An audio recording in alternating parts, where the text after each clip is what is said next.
All right, that's just a half a cup of my creamy peanut butter along with 8 ounces of whipped cream cheese. You can also use softened.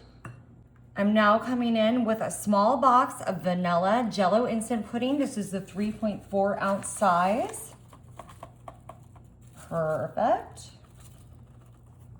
And now I'm just going to eyeball a cup of milk. We are using vitamin D, but you can use whatever kind you like. All right, we're just gonna mix this together, getting it nice and creamy. Y'all, we're making such an easy, delicious dessert today. You can whip this up in a Jiffy. Speaking of Jiffy, I use Skippy peanut butter, but you can use Jiffy if you like. Really, any kind of peanut butter will do, but I think the creamy is best for this. And look at this gorgeous texture that's already coming together. Woo. Just making sure everything is well combined, and then I'll show you what we are doing next. All right, now that I've got this all creamed together, I am just getting it off my batter or my beaters. Don't want to waste any of this gorgeous, gorgeous yumminess. Alrighty, I've got some Cool Whip here. I'm gonna grab about a quarter of this out of here. We're gonna gently fold this in into our peanut butter mixture. Ooh, the peanut butter mixture is stiff, so this is gonna help us kind of combine all this, make it a little bit lighter, a little bit fluffier. I mean, don't get me wrong though, I do love some stiff peanut butter, like when you have it in, you know, the eggs at Easter or a Reese's cup. Wow, peanut butter is just my favorite. Alrighty, we're just bringing in our pre-made graham cracker crust. Now you can do a store-bought or make your own for this. It doesn't really matter. I mean, some folks will tell you it does, but I've done both. I've made a graham cracker crust and I've also just bought them at the store, and I really can't tell the difference taste-wise, so that's just my opinion. We're gonna smooth this out in here. Although maybe if I made my own, I would have used more butter and it wouldn't have been so quite a little bit crumbly on the edges like it is right now. All right, perfect. I am gonna pop this into the refrigerator and I'll show you what we're doing next.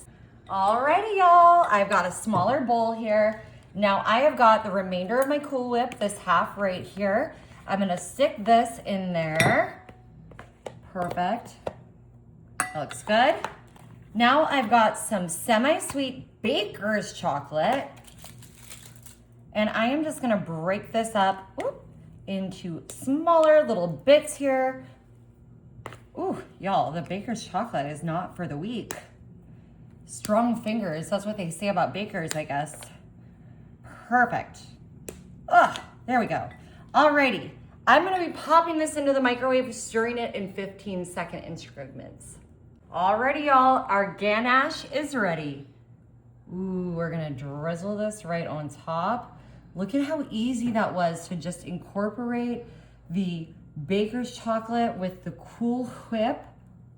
Now I did whisk this, like I said, and I was melting it in 15-second increments, and I believe it took about a minute. Okay, that looks good. All right, and I'm bringing back in our peanut butter, y'all.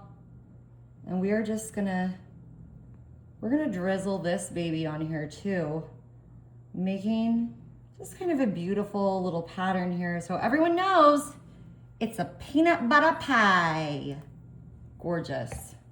Alrighty, I am popping this back in the fridge for a couple hours to set. Alrighty, y'all. Our peanut butter chocolate masterpiece is ready. And look how gorgeous this looks. Oh my gosh, I'm so excited. Ooh, that ganache with our peanut butter on top. Yum, yum, yum. And a graham cracker crust. Although Andrew was saying that an Oreo crust on this would also be heavenly. So, you know, take that information and do with it what you will, but I think it would be really, really delicious. Look at that. Yummy. Oh my goodness, I love a no-bake dessert. I love peanut butter and chocolate, my favorite foods, my favorite food group. Look at this, y'all. Wow.